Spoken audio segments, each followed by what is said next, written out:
Vamos entonces a iniciar la sesión con la parte de análisis gramatical, tal y conforme venía aquí en el plan de trabajo. Y vamos a ir comentando las distintas cuestiones que lo integraban. En primer lugar, nos preguntaban sobre los procedimientos de creación de palabras en el plano de la morfología léxica derivativa.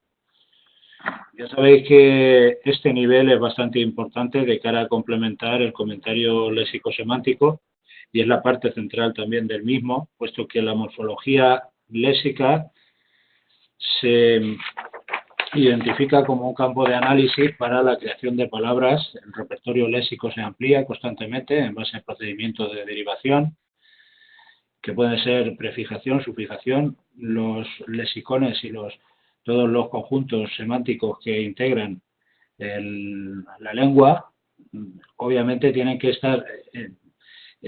que contar con procesos de creación de palabras y mecanismos de derivación, porque si no serían, claro, el léxico sería inabarcable realmente. Por lo tanto, aquí lo que tenemos que ir viendo es cómo se han ido creando palabras de manera sistemática a partir de determinadas bases ya léxicas y qué matiz semántico también pueda aportar de cara al análisis estilístico. Por lo tanto, vamos a ir analizando esto un poquito. Os dejé también dos documentos que son bastante importantes. El primero es la derivación, lo tenéis aquí. Este documento recopila los principales sufijos en lengua castellana y va analizando todo lo que es la palabra a la que se deriva a partir de la base morfológica originaria. Entonces, José, perdona, ¿este documento dónde está? Porque yo no lo he visto, me he perdido. Está en el nivel léxico-semántico. Vale. Lo dejé ahí. Lo voy a pasar también al análisis gramatical porque vale, también es pertinente dejarlo ahí. Muy bien. Entonces, de lo que se trata es de ir viendo los principales sufijos a base de hacer ejercicios prácticos de este tipo. Al final, os los aprenderéis todos porque tampoco son tantos. Y fijaos lo que os va diciendo, bueno, pues érrimo, érrima, variante de ísimo, ísima, se presenta fosilizado en la formación superlativa de determinados adjetivos de carácter culto. Entonces va dando una explicación de carácter semántico y gramatical a partir del proceso de sufijación. Entonces aquí sí que es importante dominarlos para hacer este tipo de comentarios. Luego también en los prefijos hay otro documento y como veis hay un repertorio léxico bastante amplio de distintos prefijos que van aportando distintos matices semánticos a la formación de palabras. Estos prefijos no cambian la categoría transversal léxica de la palabra, pero sí aportan una significación. Sí son importantes desde el punto de vista semántico. También es verdad que todos los sufijos no cambian la categoría gramatical. Pueden cambiarla, pero no tienen por qué cambiarla siempre. Los prefijos son los que no la cambian nunca. Eso es evidente, pero sí dan un matiz semántico distinto al originario. Por ejemplo, re, prefijo, significa repetición, ¿no? Pues sobre la base derivativa caer, recaer, reconducir, etc. Vale, pues en base a estos documentos es como vamos a ir manejando este análisis. ¿Vale? Bien. Luego, desde el punto de vista también De la morfología, o sea, perdón, del nivel, en el nivel léxico-semántico iremos tratando distintos puntos diferenciados para complementar este análisis, puesto que es un plano entero que es bastante importante, además. Del nivel léxico-semántico es muy común que se extraigan cuestiones determinadas de carácter objetivo y también a nivel general pueden plantear este nivel como forma de análisis, ¿no? Bien, por lo tanto, vamos a ir un poquito viendo el texto abundante en palabras de las que se denominan simples, ¿no? Hay un repertorio más abundante y si hacemos un reconteo encontraremos una frecuencia relativa de aparición y de coaparición de palabras simples más elevada que la que pueda resultar de las palabras derivadas o de procesos derivativos. En principio, esto nos puede llevar a que en un lenguaje más o menos normativo, que sigue un estándar lingüístico, podemos encontrar estos dos tipos de derivación, es decir, lo que es la prefijación, la sufijación, pero también palabras que aparecen de manera con un solo monema y un solo lesema, o sea, conviven todos los tipos. Desde el punto de vista estilístico tampoco podemos extraer así conclusiones claras, puesto que en principio, si decimos que hay unos procesos de derivación compleja, normalmente sí que decimos que el lenguaje está muy elaborado, que ha llegado a su grado de perfección, que se han atravesado todas esas diacronías en la lengua y que actualmente ya la morfología se ha consolidado y por ende también la lengua. Pero en principio, bueno, ya sabemos, esto es un texto ya prácticamente moderno, así que por lo tanto nos van a aparecer y van a coaparecer aquí en el seno del discurso distintos tipos de palabras, ya sean palabras simples, que en algunos casos mal llamadas simples, puesto que se les atribuye precisamente ese estatus y se sitúan en ese estatus de que son palabras simples y no lo son. Por ejemplo, los adverbios, me refiero a los adverbios, normalmente no lo encontramos en algunas gramáticas o incluso en algunos manuales de lengua castellana y literatura como que vienen catalogados de palabra simple, cuando ya sabéis que no es así. Por un adverbio se le pueden adjuntar morfos, decimos cerca, cerquita, ¿no? O sobre todo de tipo valorativo y cuantitativo, el carácter paucal o mutal. O sea, ahí podemos encontrar esos mecanismos en palabras que tradicionalmente se catalogan como simples. En principio tampoco tienen por qué serlo, perdón. Tiranías. Aquí veis la primera, ¿no? Tiranía. Mundana también hay una. Entonces, en mundana, ¿qué tenemos? Mundana nos vamos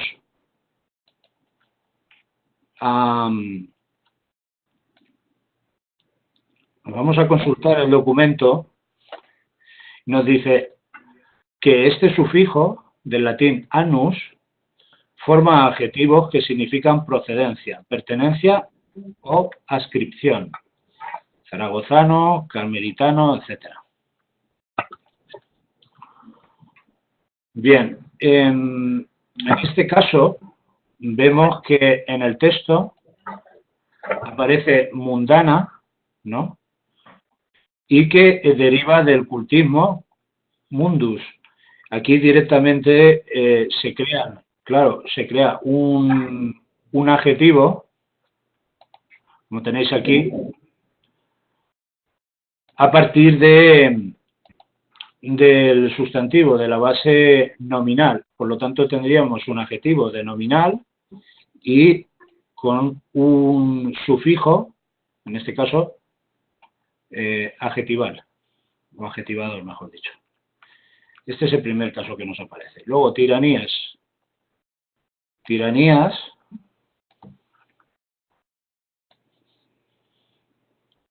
Eso digo que nos ayuda bastante el conocer los distintos sufijos, los más importantes, con el fin de llevar a cabo este análisis morfológico, morfología léxica. Forma sustantivos derivados de adjetivos y suele indicar situación.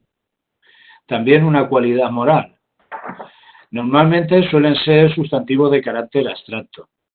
Por ejemplo, a partir del adjetivo gallardo, gallardía, vago, vaguería, etc. Condición social, cualidad moral, estado anímico, indica también una determinada situación, etc. Por lo tanto, aquí en este caso tenemos que a partir de la base adjetival tirano, tiranía. ¿Y qué matiz concreto puede dar? Es una cualidad moral, básicamente. Entonces, tenemos que el adjetivo, el sustantivo abstracto, tiranías, tiranía en este caso también, parte de lo que es la base adjetival, crea este sufijo que es nominalizador, crea un sustantivo abstracto a partir de la base adjetival y básicamente el proceso derivativo que hay aquí presente es eso, tirano, tiranía, ¿no? Bien, seguimos más adelante leyendo que hacen el mundo y más daños y la que más gustos estorba, muere de hambre un caballero pobre. Bien, aquí podemos encontrar otro ero, ¿no? Tendríamos que irnos a buscar un poco la gramática de este sufijo, pero normalmente suele dar pertenencia en sustantivos que indica oficio, ocupación, profesión o cargo, jardinero, etcétera. Suele crear, pues eso, adjetivos relacionales a partir de bases también nominales. Vestirse, ándase roto y remendado. Si vais viendo alguna y queréis comentar alguna, me podéis parar y lo podemos comentar. Yo más o menos las que voy viendo, ándase roto y remendado, o da el ladrón y no lo pide porque dice que tiene honra. Remendado, José. Remendado. Aquí tenemos, ¿dónde tenemos la base?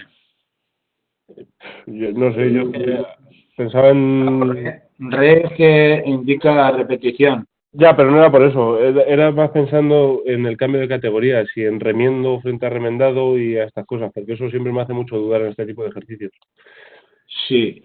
Cuando si viniese de remiendo o si, que es donde imagino que viene, pues remiendo y eso sería un participio con tomarlo como adjetivo. Sí. Sí, remendado, podemos pensar que ha pasado por el verbo también, desde la forma verbal, y se ha creado el participio pasado, ¿no? Que ahí ya me entro en mucha duda, porque si pasa por el verbo, pues ya entra un factor de flexión también, que no solo el cambio sea de derivación. Entonces no sé muy bien resolver esos casos. Bueno, en este caso parece que es un adjetivo, pero pensar que viene del verbo es que tampoco es tan raro. Claro. Y luego, si nosotros pensamos que el verbo, la productividad que ha tenido es que ha dado de remiendo, o sea, de remendar, remiendo, aquí habría en la base, por supuesto, también un proceso de irregularidad en la dictongación y remiendo, remendar, remiendo, o sea, podría ser, como tú comentas, tendríamos que irnos un poco al origen etimológico, más seguro de esta palabra, que de remiendo viene remendar, acción de formalizar o echar un remiendo, ¿no? Claro. Remiendo, remendar y de remendar, remendado. Lo que está claro más o menos que El participio se forma a partir de la base verbal. Hombre, eso claro. Tiene que ir a la base verbal porque aquí tenemos el sufijo, precisamente, participar. ¿Y qué, Javier? ¿Me comentabas? No, que hay un paso de verbo y que hay que fijarse en el verbo, está claro. Y si no tuviese ese cambio fonético, cambiar el diftongo por esa E sola, aún no hubiese hecho dudar menos, pero claro, ya es otro paso más. Y no solo nos estamos refiriendo al cambio léxico que va a aportar y cambio gramatical, sino que además le afecta en la forma, en la morfología de la raíz.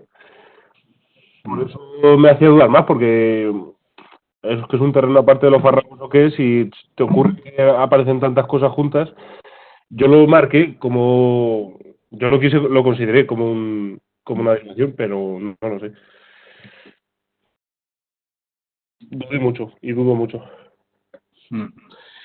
Normalmente los sufijos participales, que son estos que crean lo que es el participio, bien de adjetival, o sea, bien con carácter adjetival, un sufijo participal adjetival, o bien de participio pasado, si forma parte también del auxiliar. Normalmente esto se entiende que cuando formamos ya el participio ya tiene aquí el sufijo participal y ha pasado por el verbo, como marca también la propia vocal temática. Remendado, la vocal temática la tendríamos aquí, y aquí este sería el morfo de masculino, conjunto vacío también de número, ¿no? Estos son muy productivos. Además, si nosotros pensamos remiendo, que partimos del étimo originario remiendo, ya tendríamos el verbo prefijado y el siguiente proceso sería la sufijación. Remiendo, remendar, remendado. Ese sería el proceso más o menos lógico, ¿no? Aunque ya digo que si queremos hacer un planteamiento de morfología diacrónica, irnos más o menos al étimo originario y dar una explicación de las distintas etapas cronológicas que puede haber atravesado esa palabra y cómo se ha ido modificando a lo largo del tiempo en base a eso, al proceso morfológico, tendríamos que irnos a la fuente originaria, es decir, de dónde viene esta palabra del latín y cuál era el étimo originario, y a partir de ahí ya sacar más o menos las conclusiones.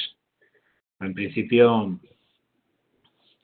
desde un punto de vista de morfología sincrónica, sin echar mano al étimo, pues podríamos sacar esas conclusiones que son bastante lógicas. Es decir, si pensamos que el sustantivo remiendo, un hecho concreto, un referente concreto, dio lugar a la acción de remendar y posteriormente al adjetivo, al participio adjetival. Bueno, aquí está, luego ladrón, ya vemos por aquí, deshonra. Aquí hay un prefijo bastante común y bastante elocuente desde el punto de vista estilístico sobre la base honra. Si precisamente honra es una palabra clave en el texto, aquí nos está dando el proceso reversivo, la carencia de honra, más que proceso reversivo, la negación de la honra, ¿no? Lo tenéis aquí. Desde el punto de vista estilístico, por lo tanto, es interesante ver cómo se manejan la presencia de honra y luego la deshonra, la ausencia. O sea, aquí estaría negando esa. Normalmente, bueno, pues confluencia de los prefijos latinos de, ex, dix, a veces e, y denota negación o inversión del significado del simple. Privación, exceso o demasía y fuera de. Por lo tanto, lo vemos aquí. Sobre todo tendríamos eso, que ver cómo la junción a una base o el lesema de honra, que es una palabra clave y bastante capital en el texto desde el punto de vista léxico, es decir, está hablando precisamente de eso, de la honra mundana. Bueno, más o menos, aquí lo volvemos a ver, precisamente con la negación de eso. O lo que gasta la honra. Y llegado a ver lo que es honra mundana, aquí vemos otro, el sufijo, yo lo separo del sufijo an. ¿Por qué? Porque considero que a es un morfo de género masculino o femenino, mundano, mundana. Por lo tanto, aquí os lo vais a encontrar como probablemente ano, ana. Aquí lo tenéis. Realmente la segmentación habría que hacerla, bajo mi punto de vista, diferenciando estos morfemas flexivos de género. Forma adjetivos que significan procedencia, pertenencia o adscripción. Vamos a ver aquí. En este caso significaría eso. Pertenencia o procedencia también del cultismo, mundus. Y no es nada por la honra que come, el que gana donde sabría bien, la honra pasan a los hombres del mar, honra mata un hombre a otro, por la honra gastan. Por eso, fijaos como os comentaba al principio, que un análisis así un poco pormenorizado, repertorio léxico, el lexicón que contiene el texto, este fragmento, arroja una frecuencia relativa, desde el punto de vista estadístico, mucho más alta en el número de palabras que no están experimentando ningún proceso de derivación. Cuando digo derivación me refiero a la derivación de carácter léxico, no a la derivación flexiva o a la morfología flexiva, no que directamente aparecen con las bases y desde el lesema, con la forma lesemática prácticamente monda y lironda. No vemos así procesos muy complejos de creación de palabras.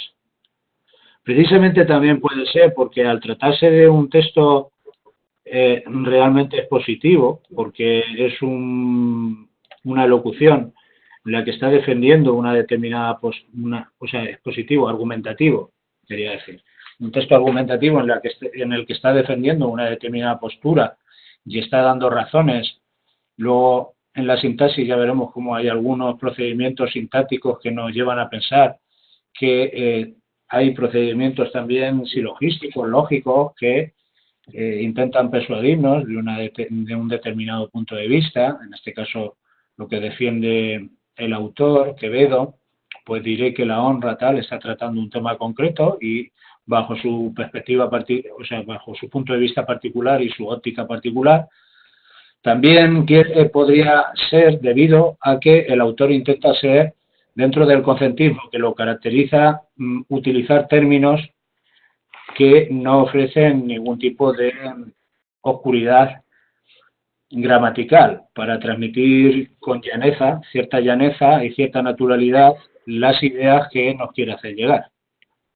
Realmente el texto, a poco que ahondemos en la semántica, sí que es profundo, pero desde el punto de vista gramatical no hay procedimientos rebuscados ni complejos en la creación de palabras.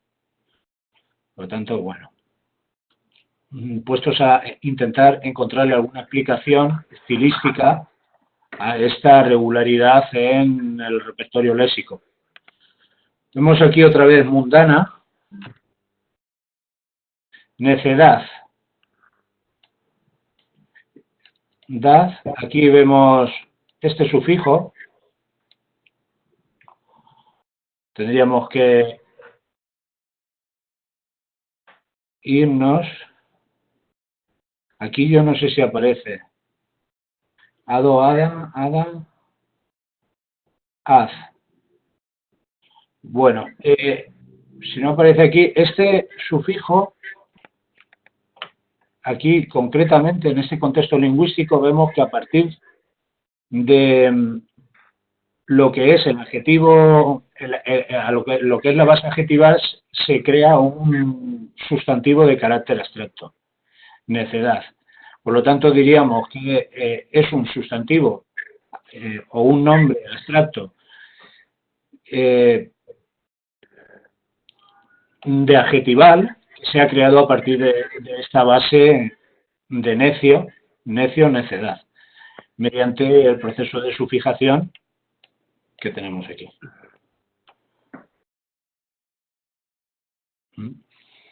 Necio, necedad. Por lo tanto, es un sustantivo de adjetival. Bien. Luego, desgraciados, aquí vemos otra vez el prefijo des con la misma función.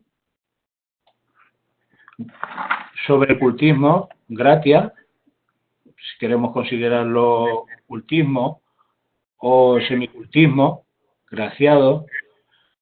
Aquí sonorizó también, y vemos cómo ha evolucionado esta palabra, pero realmente vemos desde el punto de vista de la prefijación aquí el mismo esquema. Son aquí ciertas palabras en desuso, cuán y cuán a peligro, estas palabras que realmente están ya, por así decirlo, descatalogadas, ¿no? Y aparecen todavía aquí, pero tampoco con un afán cultista, sino que son palabras propias de la época. Quevedo las utiliza como propias de su momento lingüístico. Cuán a peligro tenéis lo que más estimáis, hase de advertir que las cosas de más valor en vosotros son la honra, la vida y la hacienda. Bien, ya sabéis un poco la evolución de hacienda, ¿no? De su significado de posesión. Viene originariamente del verbo javeo, como se utilizó mucho tiempo como sinónimo de posesión, luego también de existencia, pero realmente aquí hacienda ya la vemos esta palabra evolucionada hacia lo que es el significado y la semántica actual. De conjunto de bienes, conjunto de riqueza, las riquezas, etcétera, que componen el patrimonio de una persona, la vida y la hacienda. La honra está en arbitrio de las mujeres, la vida en manos de los doctores y la hacienda en las plumas de los escribanos.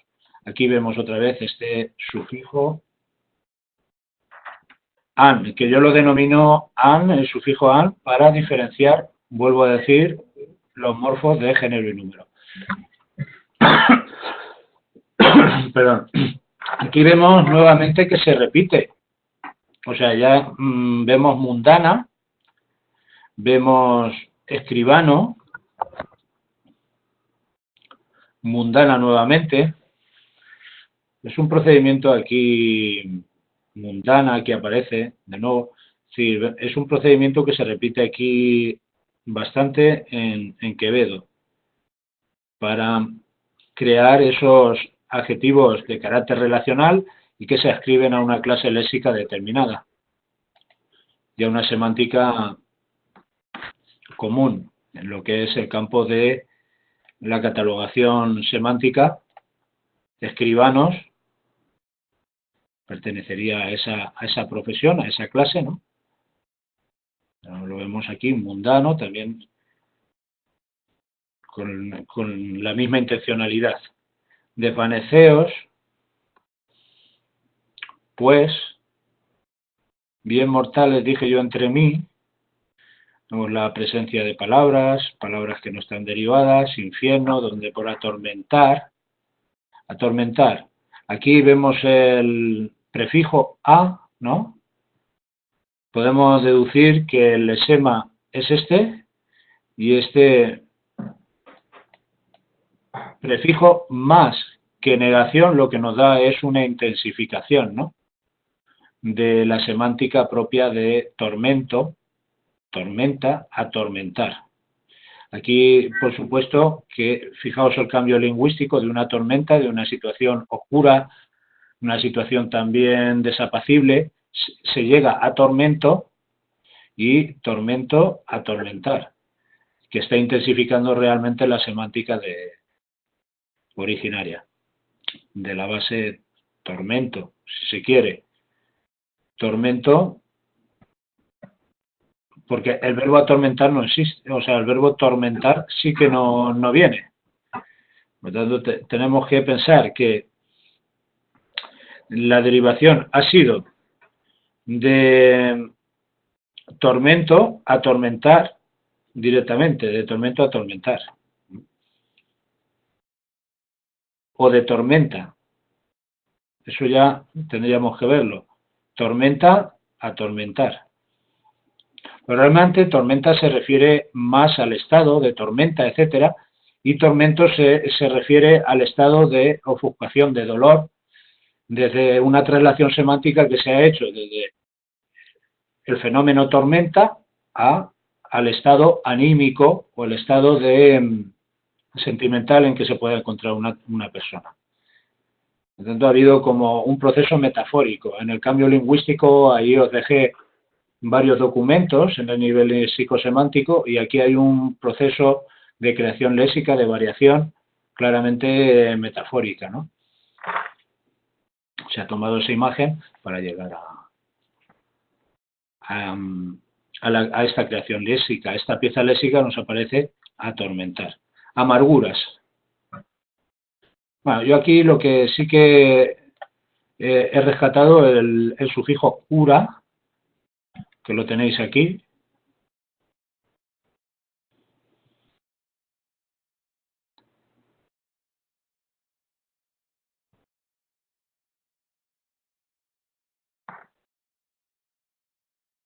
Y que precisamente viene, precisamente viene eso del latín, ura también, fijaos, viene originariamente aquí, y forma sustantivos derivados de verbos, de participios pasivos o de adjetivos. En este caso deriva de un adjetivo, amargo, amargura. Estos que derivan de adjetivos suelen denotar la cualidad relacionada con la palabra de la que derivan.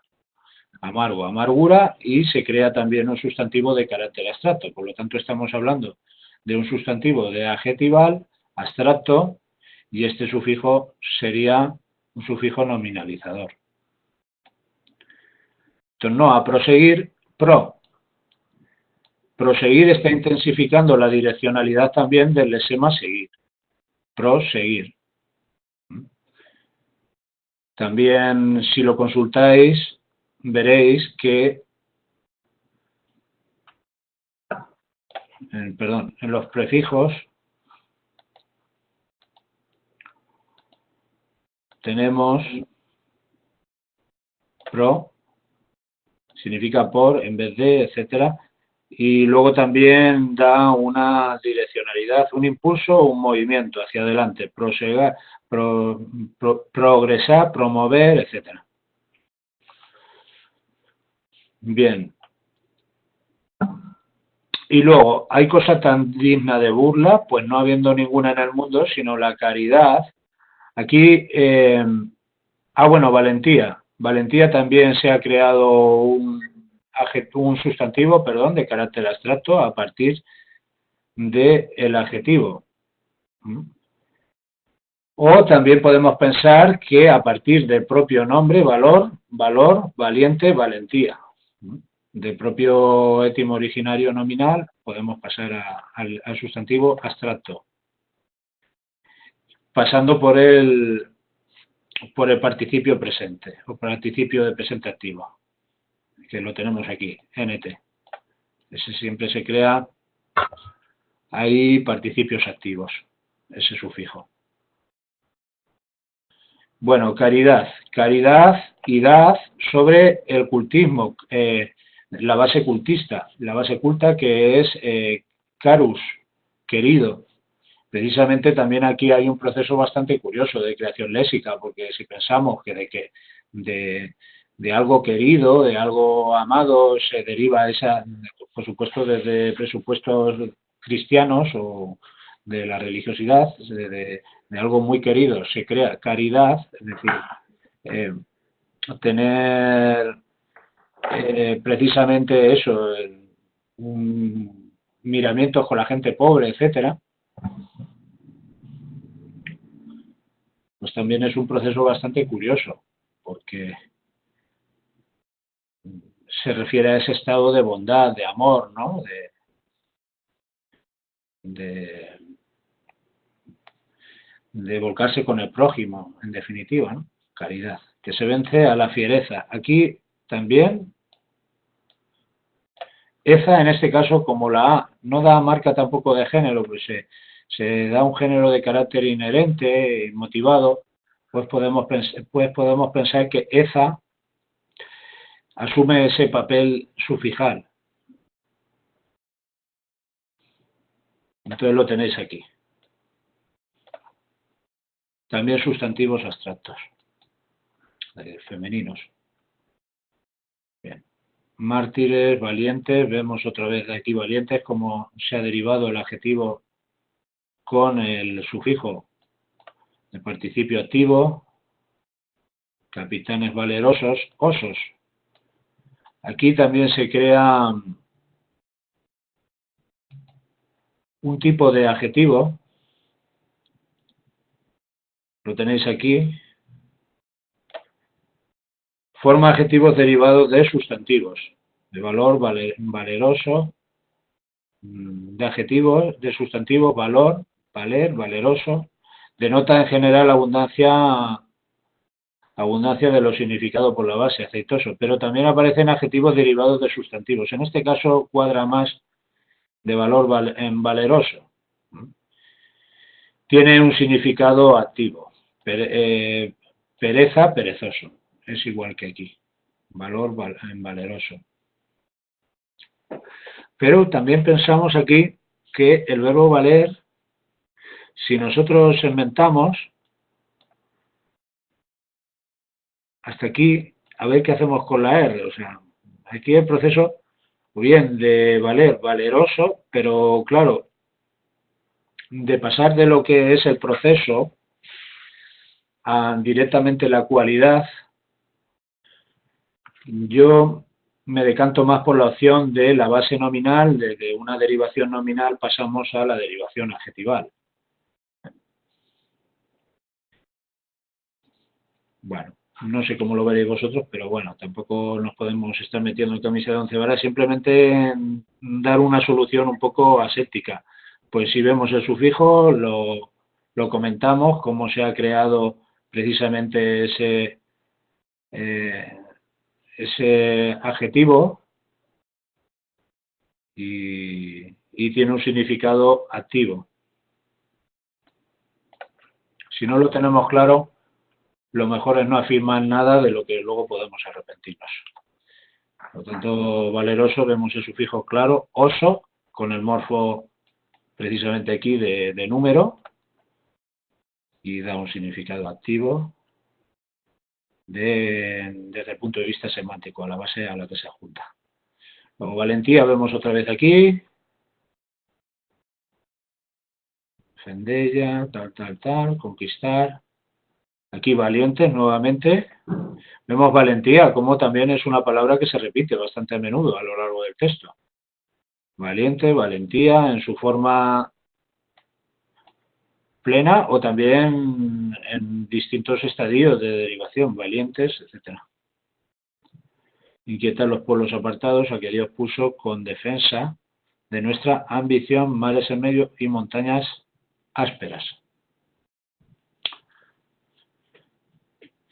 Bien, básicamente yo señalaría esos procesos. No sé si o conquistar, con quere.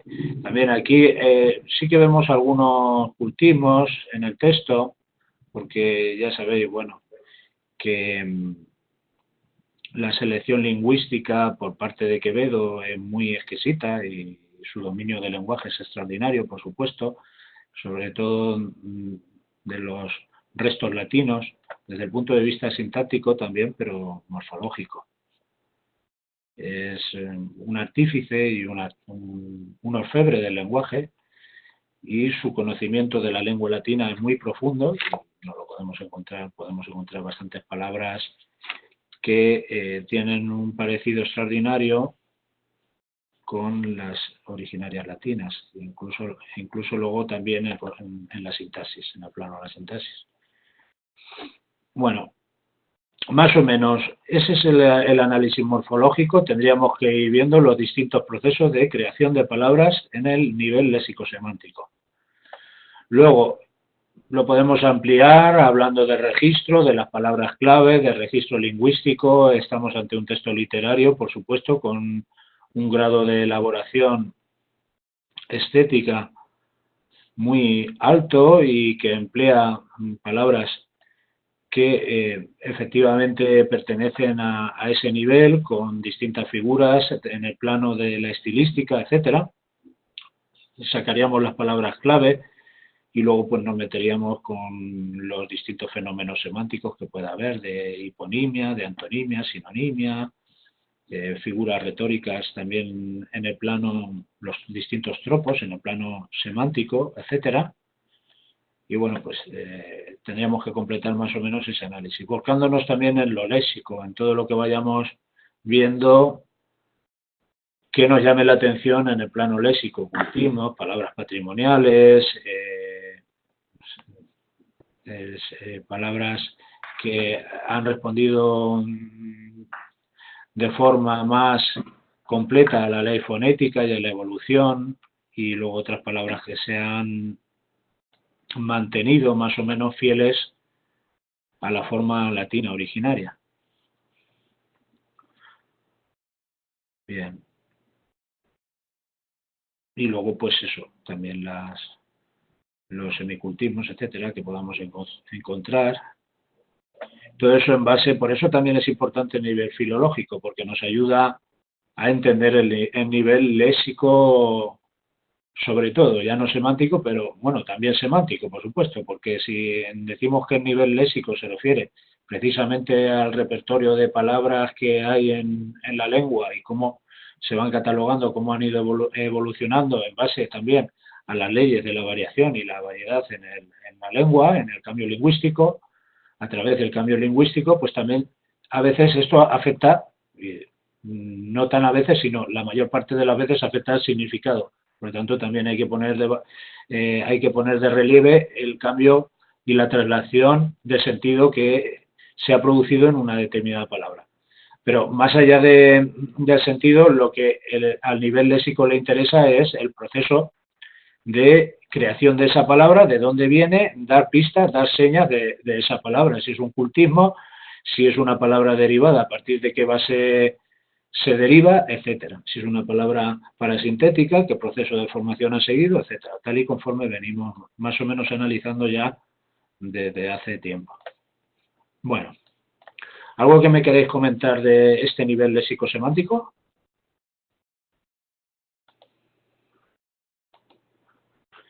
Bien, pues entonces vamos a pasar a ver un poco la construcción sintáctica del texto. Y bueno, voy a cerrar por aquí. Y abro la pizarra.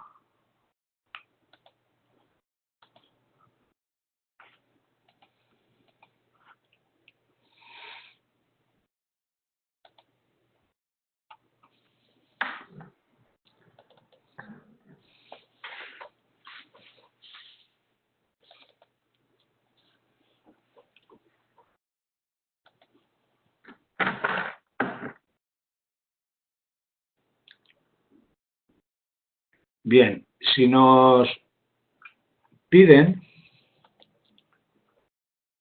un comentario sintáctico de un texto de estas características, tenemos que tener un dominio de la sintaxis tal que nos permita ir leyendo el texto y al mismo tiempo que lo leemos ya ir viendo las relaciones sintácticas que hay. Puesto que de otra manera no da tiempo, no daría tiempo si lo hacemos de otra manera. Yo lo digo en la propia práctica que os he enviado y su propia realización. Yo me he ido dando cuenta del tiempo, he ido midiendo el tiempo que tardaba en darle solución a esto, darle una solución, una propuesta de solución y lógicamente ya, os lo digo por eso, por porque al redactar, y eso que era a ordenador y tecleando, por supuesto, vamos bastante más rápido que si lo escribimos. Por lo tanto, no hay no hay otra alternativa que realmente cuando nosotros estamos leyendo el texto ya irnos dando cuenta e ir cayendo en la cuenta precisamente, nos tenemos que percatar de las distintas estructuras sintácticas que ya dominan en el texto. Luego hacer el comentario sintáctico, que se puede desarrollar en un plano más general o irlo identificando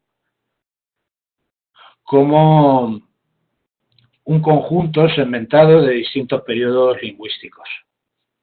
Eso ya, yo os he dado más o menos una solución. Os pedía aquí un análisis de la construcción sintáctica del texto, pero al final ya me he metido con la arquitectura sintáctica e he ido pormenorizando en periodo a periodo el análisis. Realmente ya depende un poco del tiempo. Pensad en una hora, en un promedio de 1 hora para realizar este análisis. Bueno, más o menos, ¿y cómo vamos cortando? Esa es otra, porque si nosotros pensamos, pues, ¿qué diré de la honra mundana? ¿Cómo vamos identificando aquí los distintos segmentos? Podemos tomar como referente los puntos. Los puntos nos van dando señas y sirven de apoyo, asimismo también al análisis que hagamos de un determinado periodo oracional, porque diremos, pues ¿qué diré de la honra mundana que más tiranías hace en el mundo y más daños y la que más gustos estorba? Bien, aquí realmente podemos hacer el primer corte e ir viendo qué es lo que hay aquí incluso. Y a partir de aquí sí puede haber una enumeración porque los puntos a veces no dan cambio de idea, sobre todo aquí, daos cuenta que Quevedo hilvana toda la construcción discursiva sin diferenciar párrafos, como si todo estuviera relacionado de una manera u otra en el mismo macrotema y en la misma macroestructura. Pero realmente también los cambios, los puntos y aparte, vemos que ahí hay un cambio de tópico, un cambio de tema que nos puede ir ayudando también de manera más clara a ir identificando las diferentes estructuras sintácticas que hay ahí. Pero aquí no, aquí punto tras punto, digo porque el punto a veces puede también introducirnos una serie de matices semánticos no directamente relacionados con la gramática. Pues si digo, ¿por qué diré de la honra mundana que más tiranías hace en el mundo y más daños y la que más gustos estorba? Y aquí podríamos deducir que hay un matiz también de adición, de suma, y muere de hambre un caballero pobre, no tiene con qué vestirse, etcétera. Bueno, más allá de eso tenemos que ir viendo algún criterio. Por ejemplo, otro criterio que podría ser relevante es, fijaos, precisamente a partir de aquí, y es la honra mundana. Sí, perdón. No, nada, perdón. Nada, vale. Y es la honra mundana, según esto, una necedad del cuerpo y alma, pues al uno quita los gustos y al otro el descanso, y porque veáis cuáles sois los hombres desgraciados y cuán a peligro tenéis lo que más estimáis. Aquí vemos una serie de construcciones que aparecen con el y, o sea, con la conjunción y con valor expletivo realmente. Pues no tiene ningún valor gramatical, claro. Valor expletivo, valor enfático, pues ahí tendríamos, y llegado, también vemos aquí otra, pues ahí podríamos comentar eso, que a lo largo de este periodo, de una manera también recursiva y bastante paralelística, se van sucediendo construcciones en base a el inicio de la cláusula, el inicio absoluto de la cláusula con esta conjunción y con valor expletivo. Entonces, bueno, pues hay que ir viendo un poquito todo esto. Luego también, no solamente el i, aquí aparece otra secuencia que se reitera y va dando también un paralelismo, una reiteración por la honra, por.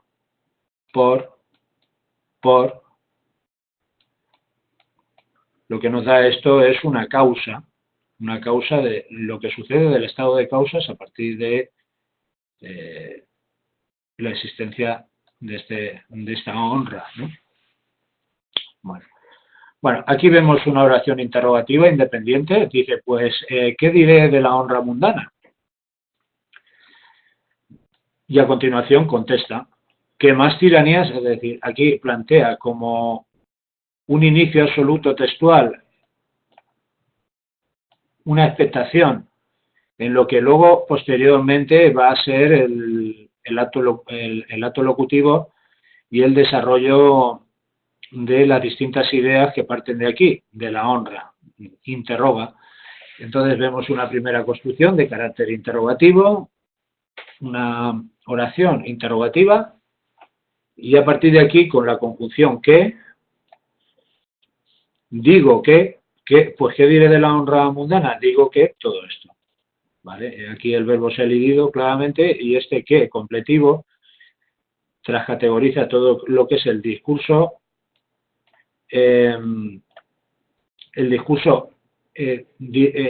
indirecto aparece aquí, el discurso directo, perdón, quiero decir, aparece aquí en forma de secuencia oracional con carácter argumental del verbo decir algo.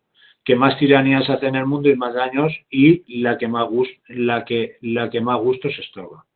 Pues aquí vemos cómo esta construcción aparece bajo esa consideración. Se ha elidido el verbo y aparece con carácter sustantivo encabezada por la conjunción, por el que completivo. Bien, aquí se ha vuelto a elidir el verbo hace, que más tiranías hace en el mundo, y más daños hace, y la que más gustos estorba. Y se ha postergado el verbo a su posición final dentro de la oración, a una posición final dentro de la oración, la que más gustos estorba. La que estorba, más gustos. Aquí hay un hipérbata. Muere de hambre un caballero pobre, no tiene con qué vestirse, ándase roto y remendado o da en ladrón y no lo pide porque dice que tiene honra, ni quiere servir porque dice que es deshonra. ¿Qué destacaríais de este segmento, vosotros?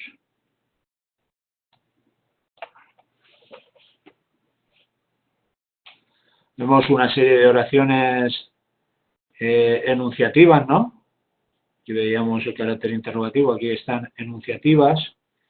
Luego, muere de hambre un caballero pobre, no tiene con qué vestirse.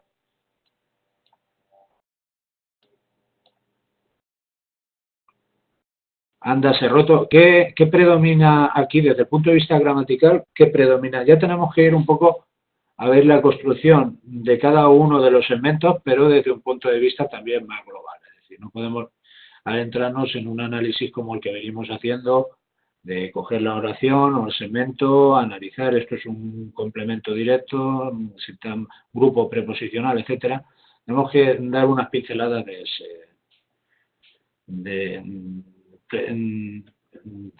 ese segmento y cómo predominan de manera clara. ¿Qué destacaríais aquí de esto? Relaciones paratácticas o hipotácticas que hay ahí, desde el punto de vista también de la reiteración, si se da reiteración, o qué es lo que hay aquí. ¿Qué me comentaríais? ¿Habéis visto más o menos esto? Aquí, ¿qué diríais? Hay una enumeración, ¿no?, de elementos. Muere de hambre un caballero pobre, no tiene con qué vestirse, ándase roto y remendado, o da en ladrón y no lo pide porque dice que es honras, ni quiere servir porque dice que es deshonra. Hay una enumeración de distintos estados, de distintas características que puedan darse en ese estado de honra, ¿no?, de conseguir la honra. Ya sabéis que para Quevedo Esto no tiene que ver con el plano sintáctico, pero bueno, ya sabéis que Quevedo criticaba mucho la hipocresía, el querer aparentar, el querer ser, el querer ascender por la vía no reglamentaria en la sociedad. Ya vemos, por ejemplo, cómo el Buscón intenta a toda costa ascender, llegar más alto en la escala social, etcétera, y eso Quevedo lo satiriza, lo critica un montón. Pues aquí precisamente vemos este estado en el que se quiere alcanzar, porque diré que en la honra mundana que más tiranías hace el mundo, es la honra relacionada también con esa semántica de el ascenso social, alcanzar precisamente reconocimiento social y subir en la escala social, lo que en otras palabras diríamos, pues eso, ser un trepa, ¿no? Pues eso Quevedo lo critica mucho. Vemos que nos aparecen en el Buscón los famosos hidalgos, ¿no? Que llegan al extremo ya de la sátira, del retorcimiento literario, ¿no? Por así decirlo, de cómo cogían en una cajita, no sé si habréis leído el Buscón, cómo cogían en una cajita, echaban unas migas de pan, cuando salían a la calle y abrían la cajita, se echaban las migas de pan por encima y luego, al acabar el paseo, volvían y guardaban esas migas otra vez en la cajita, o como llevaban una capa y por detrás los pantalones no llevaban tela, la capa les tapaba esos pantalones o los calzones por ahorrar tela, porque no había tela. En fin, toda esa serie de cosas que Quevedo incardina en el plano de las falsas apariencias, el querer aparentar, la vanidad, la hipocresía, etcétera. Bueno, pues aquí vemos toda esa serie de elementos que aparecen aquí enumerados y da una relación completa, con relaciones sobre todo de carácter paratáctico, pero también vemos aquí alguna relación y dice que es la honra de carácter, aquí también con qué vestirse, no tiene con qué vestirse, que es la honra de carácter hipotáctico, relaciones complejas, más complejas de subordinación. Por lo tanto, comentaríamos un poco eso. Todo cuanto se busca y afana, dicen los hombres, que es por sustentar la honra. Hasta el momento, dentro de las oraciones complejas, ¿cuáles abundan? O de las relaciones de subordinación, ¿cuáles son las que más abundan? ¿O qué más vemos que puedan abundar? En relación al estilo que se le quiere imprimir al texto, de carácter ideológico, filosófico, y ese fondo también de intentar persuadirnos de alguna manera o llevarnos un poco a su punto de vista, a su óptica particular o a conforme él ve las cosas. ¿Qué relaciones hay aquí? Venga, la relación sustantiva, ¿no? La sustantiva, efectivamente, claro. Precisamente por ese carácter conceptuoso, ideológico, aparecerán estas construcciones con más frecuencia que las oraciones adjetivas, que van más encaminadas a crear un determinado efecto estético en el ornato, en la cualidad, en el embellecimiento, etcétera. Pues aquí se va un poco más al grano y Quevedo lo que pretende es transmitirnos ideas, no nos intenta transmitir un mundo de belleza ideal a la manera de Góngora, en el que se crea un modelo estético bueno, pues que va destinado a una apelación constante de todos los sentidos, a la vista, al olfato, al tacto, etcétera, sino que realmente se opta por ese carácter conceptual, ese carácter nominal y haciendo hincapié en la transmisión de determinados conceptos, de determinadas ideas concretas. Bueno, pues aquí vemos también todo cuanto se busca y afana, dicen, y además abundan los verbos de lengua, precisamente incardinados en ese fondo semántico de la transmisión de una determinada idea, la elocución de una idea concreta, pues dicen, qué digo, qué diré, etcétera. Es como una especie de un mini discurso, ¿no? Una locución de carácter casi, pues eso, de carácter casi político, ¿no? Bueno, a ver, entendedme, mucho menos político, pero bueno, me refiero desde el punto de vista de la elocuencia, pues si es elocuencia, lo que nos está diciendo, la elocuencia, dicen, diquere, diquen, dicen, aquí aparecen un montón estos verbos de lengua. Dicen los hombres que es por sustentar. No, aquí vemos otra nueva relación. Dicen los hombres que es por sustentar la honra. Dicen, lo dicen. Otra vez aparece la subordinación sustantiva con función de complemento directo porque el verbo de lengua, su semántica exige un complemento argumental al que transita la acción. De ahí ese tránsito del sujeto al objeto, ¿no? A través del verbo. Dicen los hombres son los que realizan la acción y este verbo es el intermediario entre la acción de ese sujeto y hacia dónde se dirige esa acción, que es hacia esto. Es decir, por eso ese carácter transitivo del complemento. O lo que gasta la honra. Aquí vemos una oración que es una exclamación retórica, independiente, y vemos toda esta serie de construcciones que nos aparecen con este i. Y llegado a ver lo que es la honra mundana no es nada.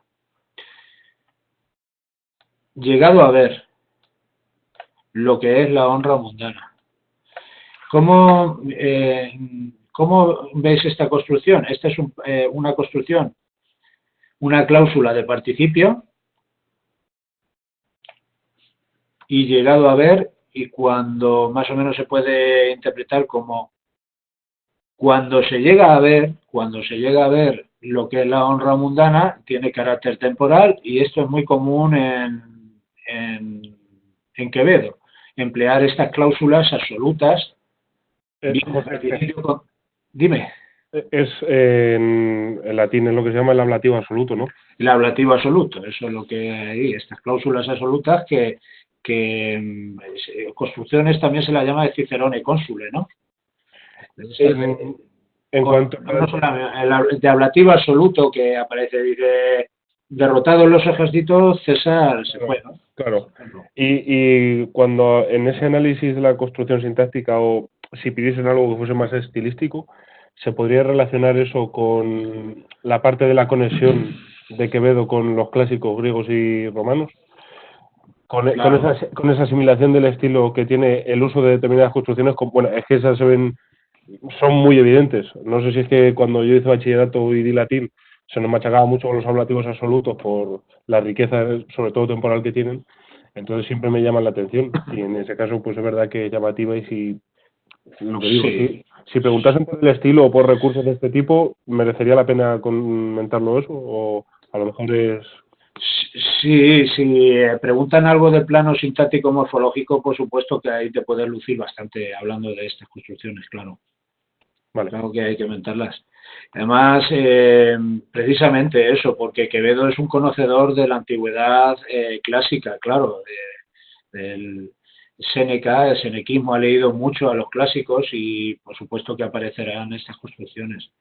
Hay por ahí adelante alguna más, pero sí, vale.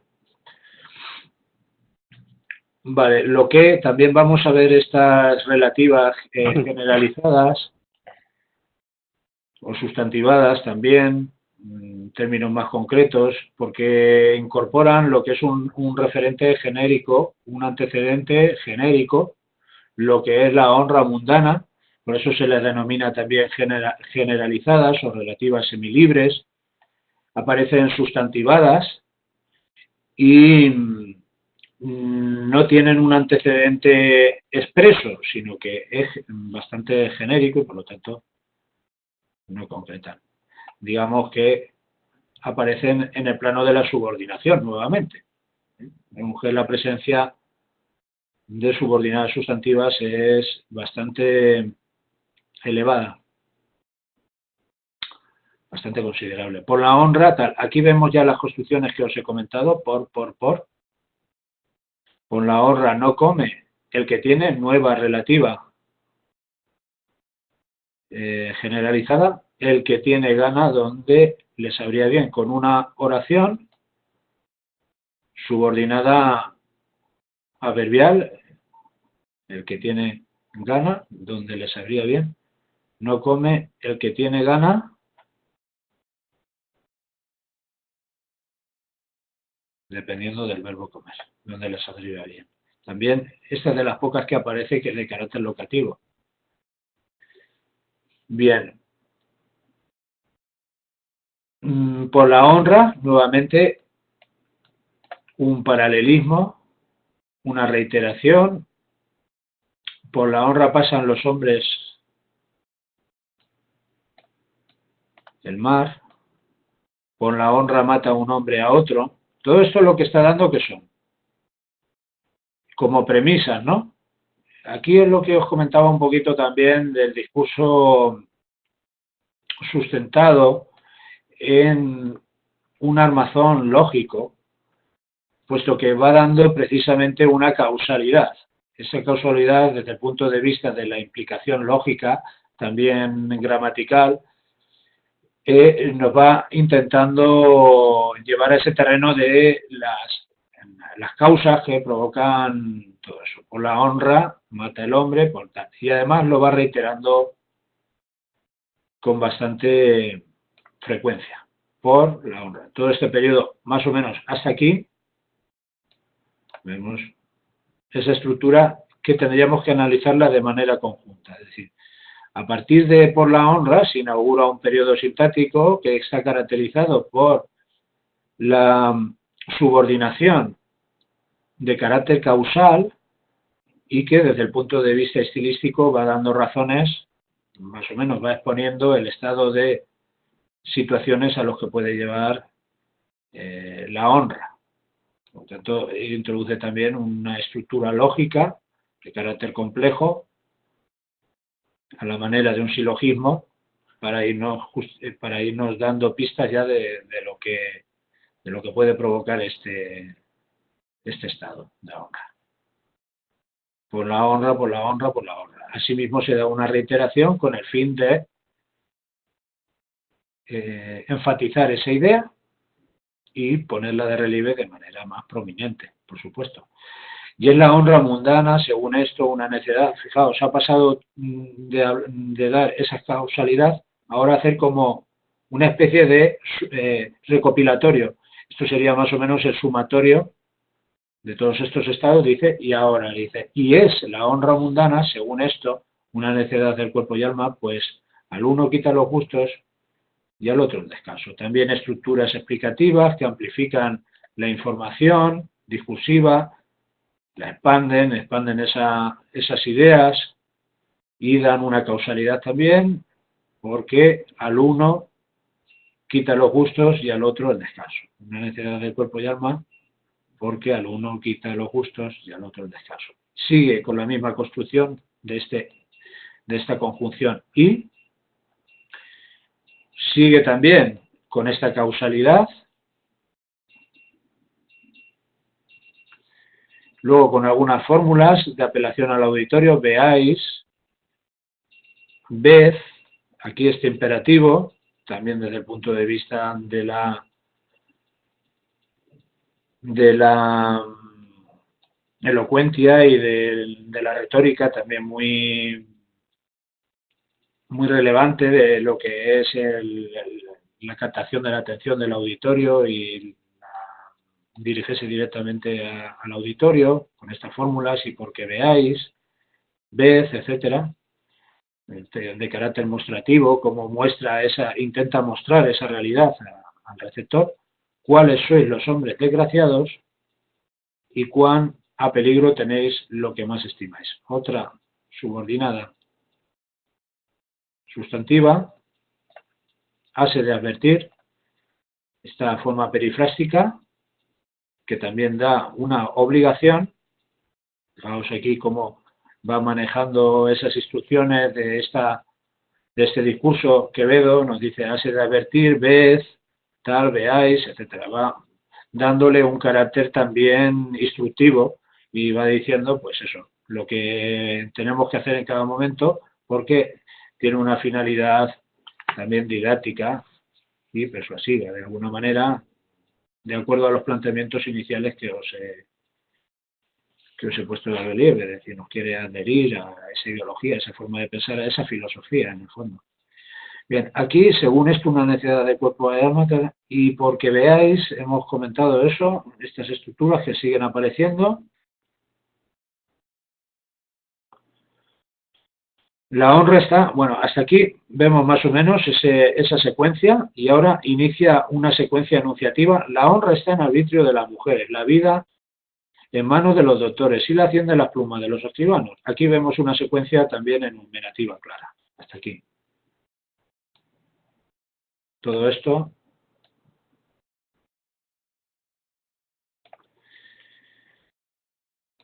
Otro imperativo, desvaneceos pues bien mortales, dije yo entre mí. ¿Y cómo se echa de ver que esto, subordinación sustantiva, donde por atormentar a los hombres con amarguras, también vemos nuevamente la construcción locativa, hemos visto antes otra, les dicen las verdades, tornó en esto a proseguir, nueva subordinación sustantiva, nuevo verbo de lengua, dijo, la valentía, tal, tal, tal. La valentía, hay cosa tan digna de burla, las interrogaciones retóricas que plantean un dilema que obviamente luego ha de ser más o menos resuelto, solventado, y él mismo se encarga de solventarlo. Las plantea como una anticipación fenomenológica a lo que se va a decir. Muchas veces ya sabemos la respuesta, porque nos guía por esa semántica. Pues no habiendo, aquí, dice, pues no habiendo ninguna en el mundo, sino la caridad. ¿Qué construcción es esta? Os pasé también, os entregué un documento sobre las construcciones de las formas no personales, ¿no? Esta tiene que estar ahí en ese documento. La construcción de gerundio. Hay una construcción de gerundio, ¿con qué matiz? Con matiz causal. Con matiz causal, efectivamente.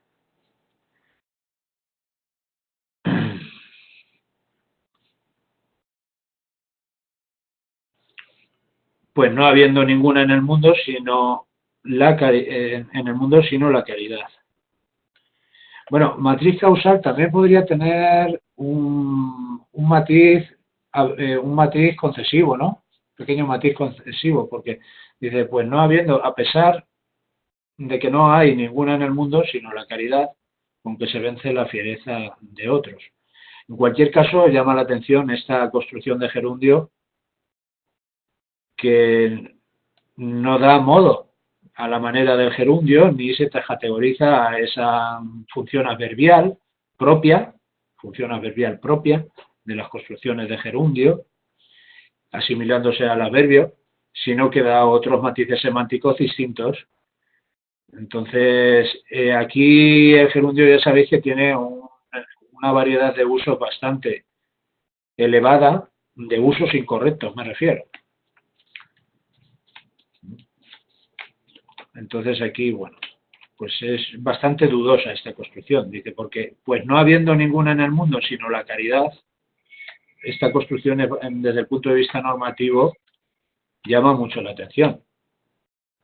Porque la normatividad nos diría que aquí un gerundio no pega ni con cola. Pues no habiendo ninguna en el mundo sino la caridad. Pues a pesar de que no hay ninguna en el mundo sino la caridad, con que se vence, etcétera.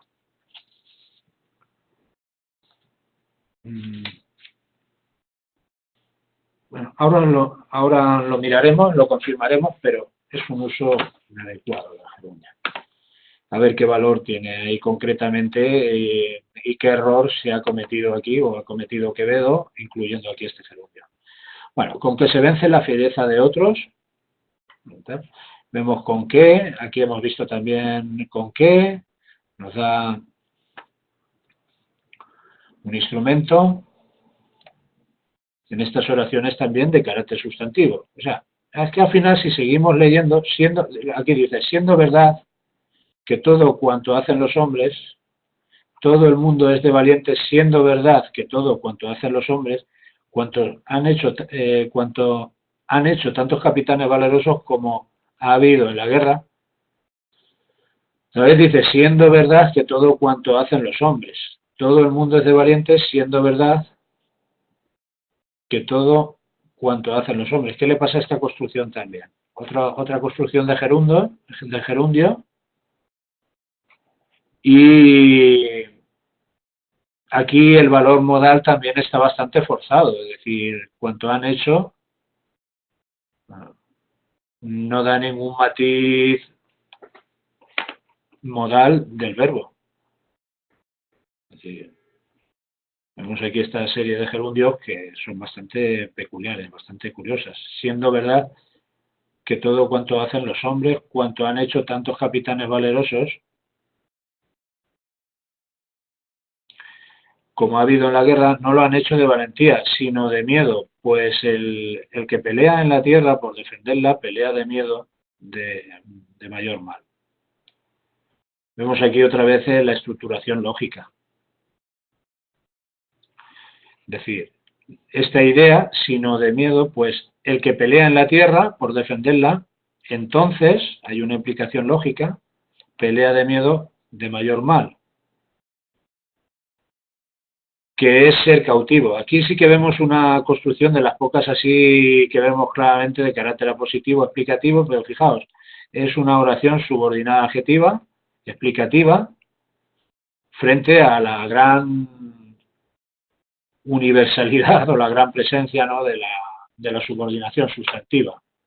Aquí vemos otra sustantivada, una oración adjetiva generalizada, semilibre, y el que sale a conquistar, nuevo infinitivo que nos da subordinación nominal, con función en este caso complemento regido, sale a conquistar los que están en sus casas. Otra vez aparece aquí la subordinación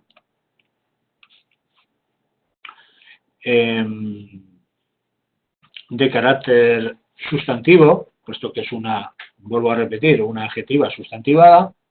A veces lo hace de miedo de que otro no le acometa, para que otro no le acometa. Vemos aquí también, a veces lo hace de miedo de que el empleo de las preposiciones también no se atiene a la norma, puesto que aquí la preposición para y emplea, por ejemplo, de que.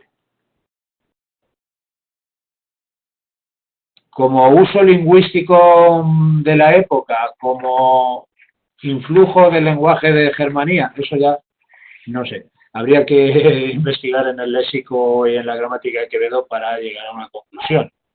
En principio, ahí desde el punto de vista normativo, esa construcción está mal traída, puesto que tampoco es dequeísmo. Pues está mal en la semántica y en la gramática. Ya sabéis que Quevedo estuvo muy influenciado también por este lenguaje de Germanía, Carramán, etcétera, y el lenguaje suburbial, jergal, etcétera. Y puede ser que algunas veces en sus textos aparezca uno de estos giros. Nueva subordinación sustantiva, es decir, nueva adjetiva sustantivada. O sea, ¿veis las sustantivas adjetivadas como las subordinadas, perdón, adjetivas sustantivadas, quería decir, cómo aparecen con una frecuencia tremenda? Esto sí os habéis percatado de este hecho, ¿no? Es un hecho sintáctico bastante relevante. Y bueno, pues aquí siguen estas estructuras sustantivas. Robar, inquietar y una enumeración final. Es decir, dice, ved qué valientes, dos puntos, y luego ya procede a esa enumeración final a manera de síntesis, ¿no?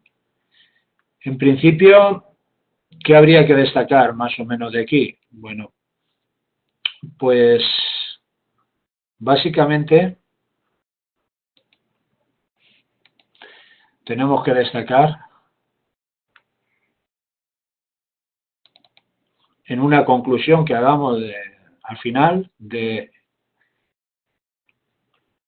comentario sintáctico, tenemos que destacar precisamente todo lo que hemos ido analizando. Esto así se nos quedaría, las conclusiones, a ver, están aquí, lo estoy viendo, ¿no? Aquí en este último fragmento. Esto se nos quedaría corto, bastante corto en un comentario sintáctico. Esto, digamos que tendría que ser el corolario de todo lo que ha sido el análisis anterior. Pues diríamos la abundancia de relaciones paratácticas en las enumeraciones de referentes e ideas que aparecen en el discurso como indicio de la exposición y argumentación del autor. Va exponiendo, va argumentando también. La segmentación de tema y rema, el escaso empleo del punto y aparte, también llama la atención porque va introduciendo distintos tópicos y esos tópicos están desarrollados con comentos, pero no los separa en bloques diferenciados, aparece todo amalgamado en ese único párrafo o parágrafo.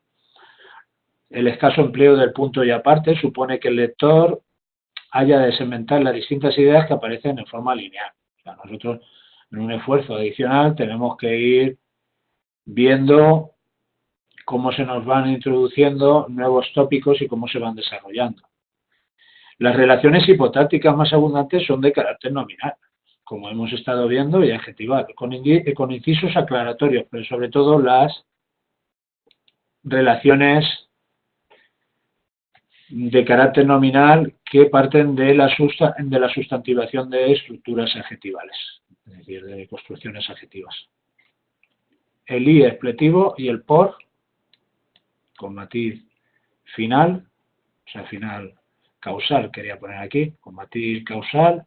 Luego las estructuras consecutivas y causales dotan de una estructura lógica al discurso, como discurso filosófico, y también, por supuesto, estas admiraciones y exclamaciones retóricas con el fin de admirarse, en primer lugar, de ciertos fenómenos, le llama la atención y crea como un estado también de exaltación, que luego va a intentar justificar cuando expanda ese discurso esa admiración que siente por ciertas ideas, ciertos conceptos, luego nos lo va justificando de alguna manera cuando empieza a hablar de los distintos fenómenos mundanos, de lo que pasa en la vida cotidiana, precisamente por la honra, ¿no?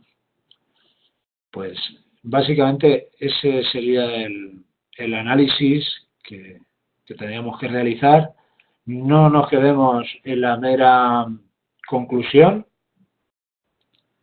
porque de verdad resultaría bastante escasa. A ver. Y tenemos básicamente eso, que ir viendo los periodos, conforme lo vamos leyendo ya van saliendo, ya tienen que ir saliendo.